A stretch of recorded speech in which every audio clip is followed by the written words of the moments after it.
रिया, यहाँ खड़े दरवाजे को क्यों घूर रहे हो? विहान, रिया, पता नहीं क्यों पर दरवाजे के पीछे से किसी लड़की की दर्द में गाने की आवाज आ रही है। रिया, विहान, ये तुम्हारा वहम है और कुछ नहीं। महल में और भी पेंटिंग बची हुई है, उनको स्कैन करते हैं। क्यों तुम इस दरवाजे के पीछे अपना वक्त जाया कर रहे हो?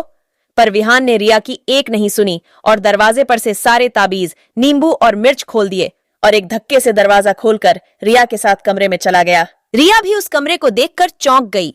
जब उसने कमरे को ध्यान से देखा तो उसकी आंखें फटी की फटी रह गईं।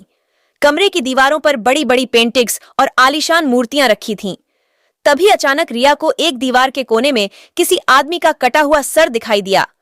रिया, विहान, इस सर की मूर्ति को देखो। देखने में कितनी असली लगती है ना? विहान, ये तो उसी राजा के सर की मूर्ति है जिसकी पेंटिंग दीवारों पर लगी है। पर यह देखने में मूर्ति नहीं, हूबहू राजा का कटा हुआ सर लगता है। कुछ समय पहले सेनापति, कहां मर गए सबके सब? राजा साहब महल में पधार चुके हैं और यहां पर अभी तक तैयारियां भी शुरू नहीं हुई। कहां है वो नई नृत्य की मंजूलिका? बुलाओ उसे। राजा साहब बहुत शिकार करके थक चुके हैं। मंजूलिका ही उनकी सेवा के लिए जाएगी।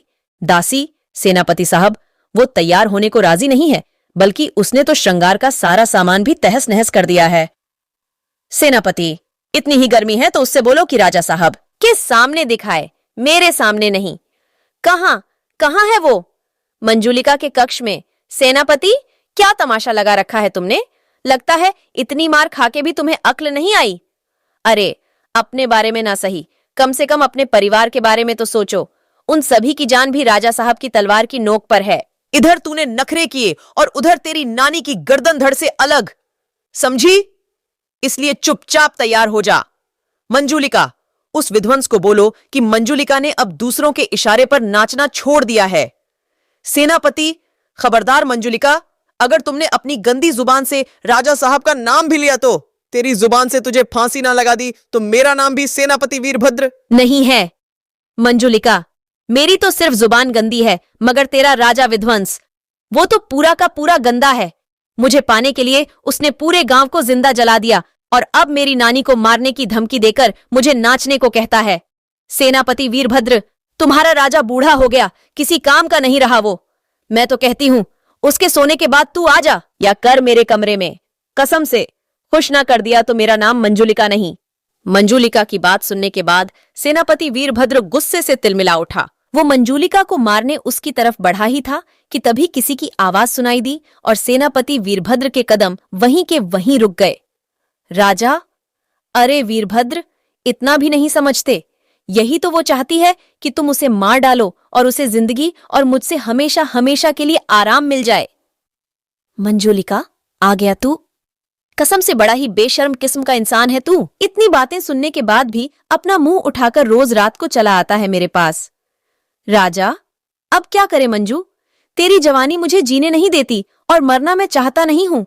इसीलिए रोज आता हूं तेरे पास ताकि खुद को जिंदा रख सकूं, तुझे तड़पा सकूं, तुझे तकलीफ दे सकूं। वो क्या है ना, जब तक खूबसूरत चीज पर दाग न लगा हो वो खूबसूरत ही रहती है, नायाब नहीं होती। कहते हुए राजा विध्वंस जबरदस्ती मंजूलिका के गालों को छूता है, फिर धीरे धीरे उसे गुस्से से मसलने लगता है। मंजूलिका को ऐसे दर्द में तड़पता देख राजा विध्वंस की आंखें चमक उठीं। उसे मंजूलिका को दर्द से कहराते देख मजा आ रहा था। राजा, चल तू भी क्या याद रखेगी कि किसी दरिया दिल राजा से तेरा पाला पड़ा था। जा, आजाद कर दिया तुझे। बस आज आखिरी बार दिल खोलकर मेरी महफिल को रोशन कर दे, उसके बाद मैं तुझे हमेशा हमेशा के लिए आजाद कर दूंगा। मंजूलिका, मन में, अब मैं भी अपने प्रेमी के साथ खुली हवा में सांस लूंगी, अपना परिवार बसाऊंगी। राजा विध्वंस अपने सिंहासन पर बैठा हुआ था। उसके मंत्री और प्रजा से पूरी सभा सजी हुई थी। सबके मन में मंजूलिका का नृत्य देखने की लालसा थी। तब मंजूलिका पूरी तरह सिंगार में डूबी किसी अप्सरा की तरह लग रही थी। मंजूलिका का रूप दे प्रजा में बैठे लोगों के मुंह से लार टपकने लगी। राजा, नृत्य शुरू किया जाए। राजा विध्वंस के आदेश पर चारों तरफ ढोल नगाड़े बजने चालू हो गए, जिसे सुन मंजूलिका भी धुन पर थिरकने लग गई। वो पूरी सभा में झूम झूम कर खुले दिल से नृत्य कर रही है और वही गाना भी गा रही है जो कि वो अपने प्रेमी के लिए गाया करती थी। पूरी सभा मंजूलिका के नृत्य से मदहोश हो गई।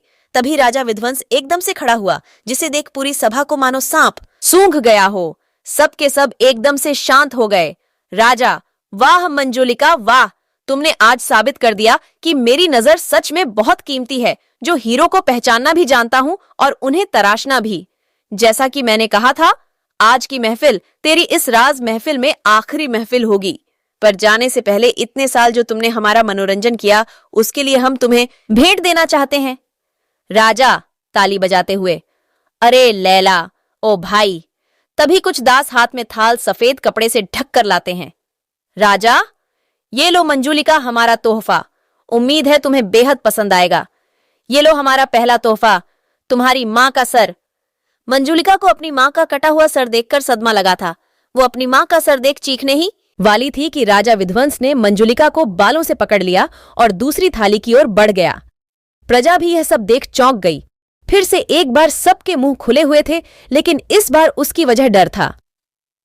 राजा, ये देख तेरे पिता का कटा हुआ सर। ये रही तेरी छोटी बहन, ये तेरा छोटा भाई, ये तेरी नानी, और अब बारी है तेरे दिल के सबसे करीबी इंसान के सर की, तेरा प्रेमी। मंजुलिका से जुड़ा हर एक शख्स का सर राजा विध्वंस ने उसे तोहफे के रूप में भेंट कर दिया था। मंजुलिका को भी समझ नहीं आ रहा था कि वो किसकी मौत का दुख पहले मनाए। तभी राजा विध्वंस ने अपनी आखिरी चाल चली। राजा, अरे क्यों, आखिरी तोहफा तो देना बाकी है तुझे। तभी राजा ने आखिरी थाल से कपड़ा हटाया। उस थाल में मंजुलिका के चेहरे की बनावट जैसा ही मिट्टी का कटा हुआ सर था। मंजुलिका अपने सर की मूर्ति देख जोर जोर से हंसने लगी। मंजुलिका, मैं जानती थी तू मेरे साथ ऐसा ही करेगा, लेकिन याद रख विध्वंस, मैं जो तेरे साथ करूंगी उसे दुनिया सदियों तक याद रखेगी। इससे पहले मंजुलिका अपनी बात करती, राजा विध्वंस ने एक झटके से मंजुलिका का सर धड़ से अलग कर दिया। मंजुलिका का सर कटते ही पूरी प्रजा फुसफुसाने लगी थी।